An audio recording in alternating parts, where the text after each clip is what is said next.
ಮಿತ್ರರೇ ನಮಸ್ಕಾರ.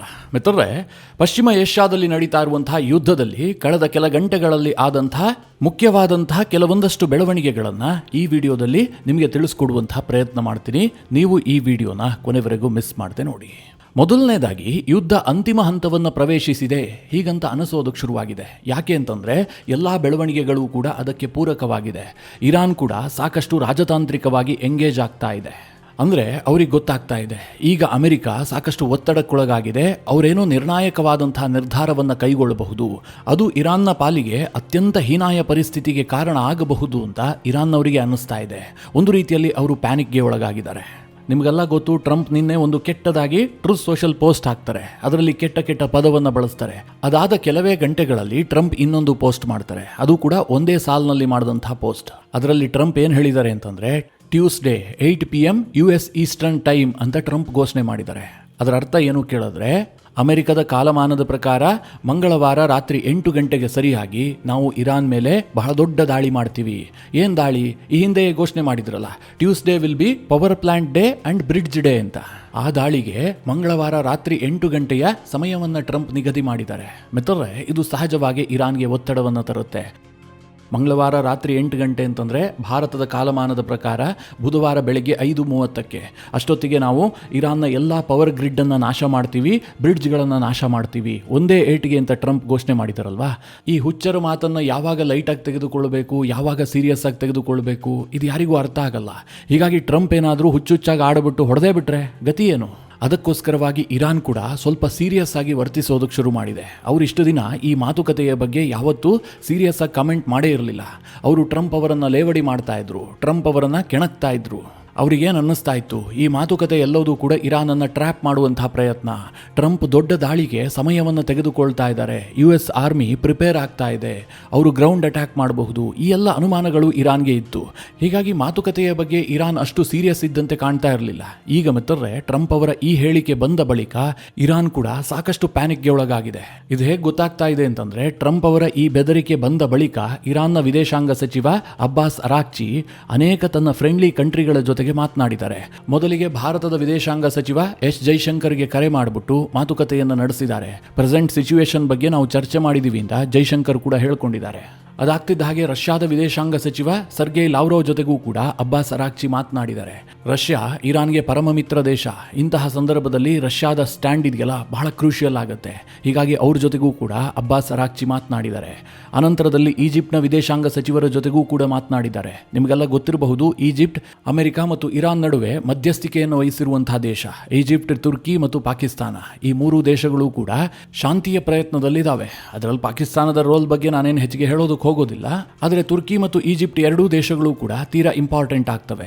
ಆ ದೇಶಗಳ ನಾಯಕರ ಜೊತೆಗೂ ಕೂಡ ಅಬ್ಬಾಸ್ ಅರಾಕ್ಚಿ ಮಾತನಾಡಿದ್ದಾರೆ. ಇದಾಗ್ತಿದ್ದ ಹಾಗೆ ಒಂದು ಸುದ್ದಿ ಬರ್ತಾ ಇದೆ, ಪಾಕಿಸ್ತಾನ ಈ ಶಾಂತಿಗೋಸ್ಕರವಾಗಿ ತನ್ನದೇ ಆದಂತಹ ಒಂದು ಓನ್ ಪ್ಲಾನ್ ಅನ್ನು ರೆಡಿ ಮಾಡಿಬಿಟ್ಟು ಅಮೆರಿಕ ಮತ್ತು ಇರಾನ್ ಇಬ್ಬರಿಗೂ ಕೂಡ ಕಳುಹಿಸಿ ಕೊಟ್ಟಿದೆ ಅಂತ. ಅದಕ್ಕೆ ಸದ್ಯಕ್ಕೆ ಕೊಟ್ಟಂತಹ ಹೆಸರೇನು ಕೇಳಿದ್ರೆ ಇಸ್ಲಾಮಾಬಾದ್ ಅಕ್ಕಾರ್ಡ್, ಅಂದರೆ ಇಸ್ಲಾಮಾಬಾದ್ ಒಪ್ಪಂದ ಅಂತ. ವರದಿಗಳ ಪ್ರಕಾರ ಆ ಒಂದು ಪ್ರಸ್ತಾವನೆಯಲ್ಲಿ ಪಾಕಿಸ್ತಾನ ಪ್ರಮುಖವಾದಂತಹ 2 ಅಂಶಗಳನ್ನು ಮೆನ್ಷನ್ ಮಾಡಿದೆ. ಮೊದಲನೇದಾಗಿ ತಕ್ಷಣಕ್ಕೆ ಯುದ್ಧ ವಿರಾಮವನ್ನು ಘೋಷಣೆ ಮಾಡೋದು, ಅಂದರೆ ಯಾವುದೇ ಷರತ್ತುಗಳಿಲ್ಲ, ಏಕಾಏಕಿಯಾಗಿ ಯುದ್ಧ ವಿರಾಮ ಘೋಷಣೆ ಮಾಡೋದು, ಹರ್ಮೋಸ್ ಜಲಸಂಧಿಯನ್ನು ಓಪನ್ ಮಾಡೋದು. ಯಾಕೆಂದರೆ ಪಾಕಿಸ್ತಾನಕ್ಕೂ ಕೂಡ ಇದು ಇಂಪಾರ್ಟೆಂಟ್ ಅಲ್ವಾ. ಅವರಲ್ಲಿ ತೈಲ ಬೆಲೆ ಗಗನಕ್ಕೆ ಹೋಗ್ಬಿಟ್ಟಿದೆ. ಏನಾದರೂ ಆಗಲಿ, ಯುದ್ಧನಾದರೂ ನಿಲ್ಲಿ, ಮತ್ತೊಂದಾದರೂ ಆಗಲಿ, ಹರ್ಮೋಸ್ ಒಂದು ಓಪನ್ ಆದರೆ ಸಾಕು ಅಂತ ಪಾಕಿಸ್ತಾನ ಕಾಯ್ತಾ ಇದೆ. ಹೀಗಾಗಿ ಅವರ ಶಾಂತಿ ಪ್ರಸ್ತಾವನೆಯಲ್ಲಿ ಅದಕ್ಕೆ ಮೊದಲ ಆದ್ಯತೆಯನ್ನು ಕೊಡಲಾಗಿದೆ. ಎರಡನೇ ಹಂತದಲ್ಲಿ ಮುಂದಿನ 15-20 ದಿನದ ಒಳಗಾಗಿ ಫೈನಲ್ ಶಾಂತಿ ಒಪ್ಪಂದಕ್ಕೆ ಬರುವಂತಹದ್ದು. ಇಸ್ಲಾಮಾಬಾದ್ನಲ್ಲಿ ಇದಕ್ಕೋಸ್ಕರವಾಗಿ ಒಂದು ಸಭೆ ಸೇರುವಂತಹದ್ದು. ಆ ಸಭೆಯಲ್ಲಿ ಅಮೆರಿಕದ ಉಪಾಧ್ಯಕ್ಷ JD ವ್ಯಾನ್ಸ್ ಭಾಗಿಯಾಗ್ತಾರೆ. ಜೊತೆಗೆ ಇರಾನ್ನ ಪರವಾಗಿ ಇರಾನ್ನ ಅಧ್ಯಕ್ಷ ಅಥವಾ ಇರಾನ್ನ ಫಾರಿನ್ ಮಿನಿಸ್ಟರ್ ಭಾಗಿಯಾಗುವಂತಹದ್ದು. ಆ ಮೂಲಕವಾಗಿ ಫೈನಲ್ ಆಗಿ ಒಂದು ಶಾಂತಿ ಒಪ್ಪಂದ. ಮುಂದೆ ಯಾವತ್ತೂ ಕೂಡ ಇರಾನ್ನ ಮೇಲೆ ಅಮೆರಿಕ ದಾಳಿ ಮಾಡಬಾರದು, ಇರಾನ್ಗೆ ಕೆಲವೊಂದಷ್ಟು ರಿಯಾಯಿತಿಗಳನ್ನು ಕೊಡಬೇಕು, ಅವರನ್ನು ಆರ್ಥಿಕವಾಗಿ ಮೇಲೆತ್ತೋದಕ್ಕೆ ಕೆಲವೊಂದಷ್ಟು ನಿರ್ಧಾರಗಳನ್ನು ಕೈಗೊಳ್ಳಬೇಕು. ಅಂತಹದೊಂದು ಒಪ್ಪಂದವನ್ನು ಮುಂದಿನ 15 ದಿನಗಳಲ್ಲಿ ಮಾಡಿಕೊಳ್ಳುವಂತಹದ್ದು. ಈ ರೀತಿಯಾದಂತಹ ಒಂದು ಪ್ರಸ್ತಾವನೆಯನ್ನ ಪಾಕಿಸ್ತಾನ ಇರಾನ್ಗೂ ಕಳುಹಿಸಿದೆ, ಇನ್ನೊಂದು ಕಡೆ ಅಮೆರಿಕಾಗೂ ಕೂಡ ಕೊಟ್ಟಿದೆ ಎನ್ನುವಂತಹ ವರದಿ ಇದೆ. ಇಲ್ಲಿ ಪಾಕಿಸ್ತಾನ ಅಮೆರಿಕಾಗೇನೋ ಸಲಹೆ ಕೊಟ್ಟಿದೆ ಅಂತಂದರೆ ನಂಬೋದಕ್ಕೆ ಸಾಧ್ಯ ಆಗೋದಿಲ್ಲ. ಅಮೆರಿಕ ರೆಡಿ ಮಾಡಿಕೊಟ್ಟಿರುತ್ತೆ, ಅದಕ್ಕೆ ಪಾಕಿಸ್ತಾನ ತನ್ನ ಹೆಸರು ಹಾಕ್ಕೊಂಡಿರುತ್ತಷ್ಟೇ. ಪಾಕಿಸ್ತಾನ ಇಲ್ಲಿ ಕೇವಲ ಪೋಸ್ಟ್ ಮ್ಯಾನ್ ಕೆಲಸವನ್ನು ಮಾಡ್ತಾ ಇದೆಯೇ ಹೊರತು ಅದಕ್ಕಿಂತ ದೊಡ್ಡ ನಿರ್ಧಾರವನ್ನು ಕೈಗೊಳ್ಳುವಂತಹ ದಮ್ಮು ತಾಕತ್ತು ಪಾಕಿಸ್ತಾನಕ್ಕಿದೆ ಅಂತ ಹೇಳಿದ್ರೆ ಯಾರೂ ಕೂಡ ನಂಬೋದಿಲ್ಲ. ಆದರೆ ಮೇಲಿಂದ ಮೇಲೆ ಈ ರೀತಿಯಾಗಿ ಪ್ರಸ್ತಾವನೆಗಳು ಬರ್ತಾ ಇದಾವಲ್ಲ, ಇದರ ಬಗ್ಗೆ ಇರಾನ್ ಸಾಕಷ್ಟು ಕನ್ಫ್ಯೂಷನ್ಗೆ ಒಳಗಾಗಿದೆ. ಮುಖ್ಯವಾಗಿ IRGCಗೆ ಇದರ ಬಗ್ಗೆ ಒಲವಿಲ್ಲ ಅನ್ನುವಂಥ ಮಾಹಿತಿ ಸಿಗ್ತಾ ಇದೆ. IRGC ಏನು ಹೇಳ್ತಾ ಇದೆ ಅಂತಂದರೆ, ಒಂದು ವೇಳೆ ಮಧ್ಯಂತರ ಯುದ್ಧ ವಿರಾಮ ಆಗಿದ್ದೇ ಆದರೆ ಅಮೆರಿಕ ನಾಟಕ ಮಾಡಿಬಿಡುತ್ತೆ, ಅವರು ನಮಗೆ ದೋಖಾ ಮಾಡ್ತಾರೆ, ಕೇವಲ ಸಮಯವನ್ನು ಬಳಸ್ಕೊಂಡು ಈ ಮಾತುಕತೆಯ ನಾಟಕವನ್ನು ಆಡ್ತಾ ನಮ್ಮ ಮೇಲೆ ಇನ್ನೊಂದು ದೊಡ್ಡ ದಾಳಿ ಮಾಡಬಹುದು, ಇದು ನಾವು ಅಮೆರಿಕನ್ನರಿಗೆ ಹೆಚ್ಚಿನ ಸಮಯ ಕೊಟ್ಟಂತಾಗತ್ತೆ, ಹೀಗಾಗಿ ಆಗೋದಾದರೆ ಫೈನಲ್ ಆಗಿ ಶಾಂತಿ ಒಪ್ಪಂದ ಆಗಿಬಿಡಲಿ, ಮಧ್ಯಂತರ ಯುದ್ಧ ವಿರಾಮ ಬೇಡವೇ ಬೇಡ ಅಂತ IRGC ಹೇಳ್ತಾ ಇದೆಯಂತೆ. ಇದರ ನಡುವೆ ಇರಾನ್ನ ವಿದೇಶಾಂಗ ಇಲಾಖೆಯ ವಕ್ತಾರನಾಗಿರುವಂತಹ ಇಸ್ಮಾಯಿಲ್ ಬಾಘೇಹಿ ಈ ಶಾಂತಿ ಪ್ರಸ್ತಾವನೆಯ ಬಗ್ಗೆ ಪ್ರತಿಕ್ರಿಯಿಸಿದ್ದಾರೆ. ಅವ್ರೇನು ಹೇಳಿದ್ದಾರೆ ಅಂತಂದ್ರೆ, ಈ ಬೆದರಿಕೆಯ ವಾತಾವರಣದಲ್ಲಿ ಇರಾನ್ ಯಾವುದೇ ಕನ್ಕ್ಲೂಷನ್ಗೆ ಬರೋದಕ್ಕೆ ಸಾಧ್ಯವೇ ಇಲ್ಲ. ಅಂದ್ರೆ ನಾವು ಯಾವುದೇ ರೀತಿಯಲ್ಲೂ ಮಾತುಕತೆಯಲ್ಲಿ ಮುಂದುವರಿಯೋದಕ್ಕೆ ಸಾಧ್ಯ ಆಗೋದಿಲ್ಲ. ಅಂದ್ರೆ ಟ್ರಂಪ್ ಅವರು ಇವತ್ತು ಹೊಡಿತಾರೋ ನಾಳೆ ಹೊಡಿತಾರೋ ಈ ರೀತಿಯಾಗಿ ಬೆದರಿಕೆ ಹಾಕ್ತಾ ಇದ್ದಾರಲ್ಲ, ಇಂತಹ ವಾತಾವರಣದಲ್ಲಿ ಒಪ್ಪಂದ ಆಗೋದಕ್ಕೆ ಸಾಧ್ಯ ಇಲ್ಲ ಅಂತ ಅವರು ಸ್ಪಷ್ಟವಾಗಿ ಹೇಳಿದ್ದಾರೆ. ಆದರೆ ಇರಾನ್ನ ಇತ್ತೀಚಿನ ಹೇಳಿಕೆಗಳನ್ನು ನೋಡಿದ್ರೆ ಅವರೆಲ್ಲೊಂದು ಕಡೆಯಲ್ಲಿ ಮಾತುಕತೆಗೆ ಒಂದು ಹಂತಕ್ಕೆ ಸಿದ್ಧತೆಯನ್ನು ಮಾಡಿಕೊಳ್ತಾ ಇದ್ದಾರೆ. ಇದು ಒಪ್ಪಂದದಲ್ಲಿ ಎಂಡ್ ಆಗುವಂಥ ಸಾಧ್ಯತೆಗಳಿದ್ದಾವೆ ಅಂತ ಅನ್ನಿಸ್ತಾ ಇದೆ. ಆದರೆ ಮಿತ್ರರೇ, ಇಸ್ರೇಲ್ಗೂ ಇದಕ್ಕೂ ಯಾವುದೇ ರೀತಿಯಲ್ಲೂ ಸಂಬಂಧ ಇಲ್ಲ. ಅವರು ಎಷ್ಟು ದಿನ ಯುದ್ಧ ಆಗ್ತಾ ಇರುತ್ತೋ ಅಷ್ಟು ದಿನ ಇರಾನ್ಗೆ ಹಾನಿ ಮಾಡಬೇಕು. ಇದು ಇಸ್ರೇಲ್ನ ಒನ್ ಪಾಯಿಂಟ್ ಅಜೆಂಡಾ. ಅವರು ಇವತ್ತೂ ಕೂಡ ಇರಾನ್ಗೆ ನರಕ ದರ್ಶನವನ್ನು ಮಾಡಿಸಿದ್ದಾರೆ. ಇರಾನ್ನ IRGCಯ ಇಂಟೆಲಿಜೆನ್ಸ್ ವಿಭಾಗದ ಮುಖ್ಯಸ್ಥನನ್ನ ಹತ್ಯೆ ಮಾಡಿದ್ದಾರೆ. ಮಜೀದ್ ಕಾದೇಮಿ ಅನ್ನುವಂತಹ ಬಹಳ ಸೀನಿಯರ್ ಆಫೀಸರ್, ಸರಿಸುಮಾರು 50 ವರ್ಷಕ್ಕಿಂತಲೂ ಹೆಚ್ಚಾಗಿ IRGCಗೋಸ್ಕರವಾಗಿ ಕೆಲಸ ಮಾಡದಂತಹ ವ್ಯಕ್ತಿ. ಅಂತಹ IRGCಯ ಇಂಟೆಲಿಜೆನ್ಸ್ ವಿಭಾಗದ ಮುಖ್ಯಸ್ಥನನ್ನೇ ಇವತ್ತು ಇಸ್ರೇಲ್ ಉಡಾಯಿಸಿದೆ. ಇನ್ನು ಲೆಬನಾನ್ ಮೇಲೆ ಅವರು ದಾಳಿಯನ್ನು ನಿರಂತರವಾಗಿ ಮಾಡ್ತಾ ಇದ್ದಾರಲ್ಲ, ಅಲ್ಲೂ ಕೂಡ IRGCಯ ಕುರ್ದ್ ಫೋರ್ಸ್ನ 840 ಯೂನಿಟ್ನ ಕಮಾಂಡರ್ ಅನ್ನು ಹತ್ಯೆ ಮಾಡಿರುವುದಾಗಿ ಸ್ವತಃ ನೆತನ್ಯಾಹು ಹೇಳ್ಕೊಂಡಿದ್ದಾರೆ. ಇಸ್ರೇಲ್ಗೊಂಥರ ಆತಂಕ, ಎಲ್ಲಾದರೂ ಟ್ರಂಪ್ ಏಕಾಏಕಿಯಾಗಿ ಯುದ್ಧ ವಿರಾಮ ಘೋಷಣೆ ಮಾಡಿಬಿಟ್ರೆ ನಮಗೆ ನಂತರ ದಾಳಿ ಮಾಡೋದಕ್ಕೆ ಸಾಧ್ಯ ಆಗೋದಿಲ್ವಲ್ಲ, ಅದಕ್ಕೆ ಎಷ್ಟು ದಿನ ಯುದ್ಧ ನಡೀತಾ ಇರುತ್ತೋ ಅಷ್ಟೊತ್ತೂ ಕೂಡ ಒಂದು ಕ್ಷಣವನ್ನು ಬಿಡದೆ ಇರಾನ್ ಮೇಲೆ ದಾಳಿ ಮಾಡೋದು, ಅದಷ್ಟನ್ನೇ ಈಗ ಇಸ್ರೇಲ್ ಮಾಡ್ತಾ ಇರೋದು. ಅವ್ರ ಕಡೆಯಿಂದ ಒಂದೇ ಒಂದು ಯುದ್ಧ ವಿರಾಮದ ಪ್ರಸ್ತಾವನೆಯಾಗಲಿ ಶಾಂತಿ ಪ್ರಸ್ತಾವನೆಯಾಗಲಿ ಯಾವುದೂ ಕೂಡ ಬರೋದಿಲ್ಲ. ಅವರು ಅದ್ರ ಬಗ್ಗೆ ಮಾತೇ ಆಡೋದಿಲ್ಲ. ಇದರ ನಡುವೆ ಕಾಲ ಎಲ್ಲದಕ್ಕೂ ಕೂಡ ಉತ್ತರ ಕೊಡುತ್ತೆ ಎನ್ನುವಂಥ ಒಂದು ಮಾತಿದೆ. ಯಾವುದಕ್ಕೂ ಕೂಡ ಅರ್ಜೆಂಟ್ ಮಾಡಬಾರ್ದು. ಆದರೆ ಈ ಯುದ್ಧ ಶುರುವಾಗ್ತಿದ್ದ ಹಾಗೆ ಭಾರತದ ಫಾರಿನ್ ಪಾಲಿಸಿಯ ಬಗ್ಗೆ ನಮ್ಮ ದೇಶದಲ್ಲಿ ವಿಪರೀತ ಚರ್ಚೆ ಆಯಿತು. ಕೆಲವರು ನಮ್ಮ ಸರ್ಕಾರದ ತೀರ್ಮಾನಗಳನ್ನು ಟೀಕಿಸಿದ್ರು. ಇಲ್ಲಿ ಸರ್ಕಾರ ಅನ್ನೋದಕ್ಕಿಂತಲೂ ಮುಖ್ಯವಾಗಿ ಭಾರತದ ತೀರ್ಮಾನಗಳು ಅವು. ಭಾರತ ಒಂದು ಸ್ಟ್ಯಾಂಡನ್ನು ತೆಗೆದುಕೊಂಡಿರುತ್ತೆ. ಅದು ಭಾರತದ ಸ್ಟ್ಯಾಂಡೇ ಹೊರತು ಯಾವುದೋ ಒಬ್ಬ ವ್ಯಕ್ತಿಯ ಹಿತಕ್ಕಾಗಿ ತೆಗೆದುಕೊಂಡಂತಹ ನಿರ್ಧಾರಗಳಾಗಿರೋದಿಲ್ಲ.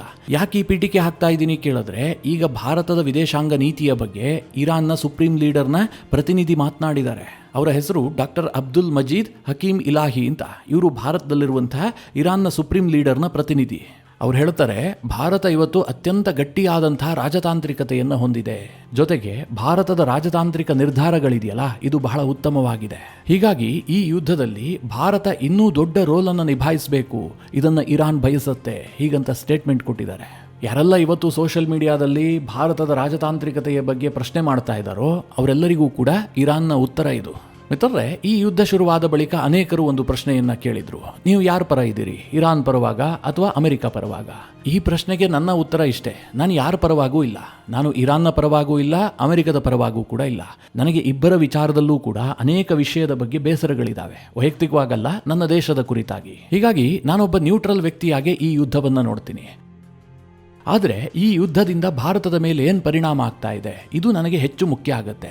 ಯಾಕೆ ಈ ಮಾತನ್ನು ಹೇಳದೆ ಕೇಳಿದ್ರೆ, ಸದ್ಯ ಮಿತ್ರರೇ, ಇದಕ್ಕೆ ಸಂಬಂಧಪಟ್ಟಂತೆ ಒಂದು ವರದಿ ಪ್ರಕಟಗೊಂಡಿದೆ. ಇದು ಭಾರತಕ್ಕೆ ಬಹಳ ಬೇಸರ ಮತ್ತು ಆತಂಕ ತರಿಸುವಂತಹ ವರದಿಯಾಗಿದೆ. ಅದು ಯಾವುದು ಕೇಳಿದ್ರೆ, ಅಮೆರಿಕದ ಕ್ರೆಡಿಟ್ ರೇಟಿಂಗ್ ಏಜೆನ್ಸಿ ಆದಂತಹ ಮೂಡಿ ಪ್ರಕಟಿಸಿದಂತಹ ವರದಿ. ಈ ರಿಪೋರ್ಟ್ನಲ್ಲಿ ಭಾರತದ GDPಯ ಫೋರ್ಕಾಸ್ಟ್ ಇದೆಯಲ್ಲ, ಇದು ಬಹಳ ಪ್ರಮಾಣದಲ್ಲಿ ಕಡಿಮೆ ಆಗಿದೆ. ಈ ಹಿಂದೆ ಅಂದರೆ 2026-27 ಆರ್ಥಿಕ ವರ್ಷದಲ್ಲಿ ಭಾರತ 6.8% GDP ಗ್ರೋತ್ ರೇಟನ್ನು ದಾಖಲಿಸುತ್ತೆ ಅಂತ ಇದೇ ಮೂಡಿ ಅಂದಾಜು ಮಾಡಿತ್ತು. ಆದರೆ ಯುದ್ಧದ ನಂತರ ಅವರು ಅದನ್ನು ರಿವೈಸ್ ಮಾಡಿಬಿಟ್ಟು ಭಾರತದ GDP ಗ್ರೋತ್ ರೇಟ್ ಇದೆಯಲ್ಲ, 2026 ಮತ್ತು 27ನೇ ಆರ್ಥಿಕ ವರ್ಷದಲ್ಲಿ ಕೇವಲ 6% ಮಾತ್ರ ಇರುತ್ತೆ. ಭಾರತದ GDP ಗ್ರೋತ್ ರೇಟ್ನಲ್ಲಿ 0.8% ಕುಸಿತ ಆಗುತ್ತೆ ಅಂತ ಮೂಡಿ ಅಭಿಪ್ರಾಯ ಪಡ್ತಾ ಇದೆ. ಇದಕ್ಕಿಂತ ಭಾರತಕ್ಕೆ ಬೇಸರದ ಸುದ್ದಿ ಇನ್ನೊಂದಿದೆಯಾ?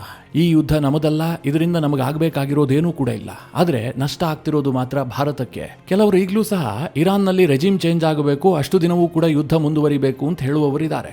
ನಾನು ಆ ಹೇಳಿಕೆಯನ್ನ ಬೆಂಬಲಿಸೋದು ಇಲ್ಲ, ವಿರೋಧಿಸೋದು ಕೂಡ ಇಲ್ಲ. ಹೌದು, ಒಳ್ಳೆಯದಾಗುತ್ತೆ, ಇರಾನ್ನಲ್ಲಿ ಒಂದು ಪ್ರಜಾಪ್ರಭುತ್ವ ಆಳ್ವಿಕೆ ಬಂದಿದ್ದೆ, ಆದರೆ ಅದು ಹಾಗೆ ಆಗಬೇಕು ಅಂತೇನಿಲ್ಲ.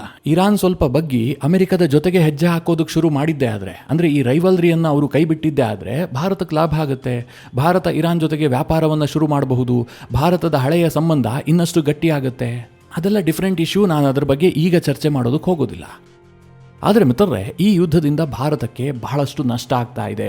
ಅದು ಈಗ ಮೂಡಿ ರಿಪೋರ್ಟ್ನಲ್ಲೇ ಗೊತ್ತಾಗ್ತಾ ಇದೆ. ಹೇಗೆ GDPಯ ಮೇಲೆ ಅಷ್ಟೊಂದು ದೊಡ್ಡ ಪರಿಣಾಮ ಬೀರುತ್ತೆ ಕೇಳಿದ್ರೆ ನಿಮಗೆಲ್ಲ ಗೊತ್ತೇ ಇದೆ. ಭಾರತ ಈ ಹರ್ಮೋಸ್ ಜಲಸಂಧಿಯಿಂದ ತನ್ನ ಅಗತ್ಯತೆಯ 50% ಕಚ್ಚಾ ತೈಲವನ್ನು ತರಿಸ್ಕೊಳ್ಳುತ್ತೆ. ಹಾಗೆ ನಮಗೆ ಬೇಕಾದಂತಹ 90% LPG, LNG ಎಲ್ಲವೂ ಕೂಡ ಬರುವಂತಹದ್ದು ಇದೇ ಹರ್ಮೋಸ್ನಿಂದ. ಇದರಲ್ಲಿ ವ್ಯತ್ಯಾಸ ಆಗ್ತಿರೋದ್ರಿಂದ ಇದು ಭಾರತದ GDPಯ ಮೇಲೆ ಬೇರೆ ಬೇರೆ ರೀತಿಯಲ್ಲಿ ಹೊಡೆತ ಕೊಡುತ್ತೆ. ಮೊದಲನೇದಾಗಿ ರಸಗೊಬ್ಬರದಲ್ಲಿ ಕೊರತೆ ಉಂಟಾಗುತ್ತೆ. ರಸಗೊಬ್ಬರ ಕೊರತೆ ಉಂಟಾಯಿತು ಅಂತಂದರೆ ಭಾರತದಲ್ಲಿ ಅಗ್ರಿಕಲ್ಚರ್ ಸರಿಯಾಗಿ ನಡೆಯೋದಿಲ್ಲ, ನಮ್ಮ ಫುಡ್ ಪ್ರೊಡಕ್ಷನ್ ಕಡಿಮೆ ಆಗುತ್ತೆ, ಆಹಾರದ ವಸ್ತುಗಳಿಗೆ ಬೆಲೆ ಏರಿಕೆ ಆಗುತ್ತೆ. ಇದೆಲ್ಲವೂ ಕೂಡ ತಕ್ಷಣಕ್ಕಾಗದೇ ಇರಬಹುದು. 2027ರಲ್ಲಿ ನಾವು ಇದರಿಂದ ಹೊಡೆತ ತಿಂತೀವಿ. ಅಂದರೆ ಇದು ಲಾಂಗ್ ಟರ್ಮ್ನಲ್ಲಿ ನಮಗೆ ಬಾಧಿಸುತ್ತೆ.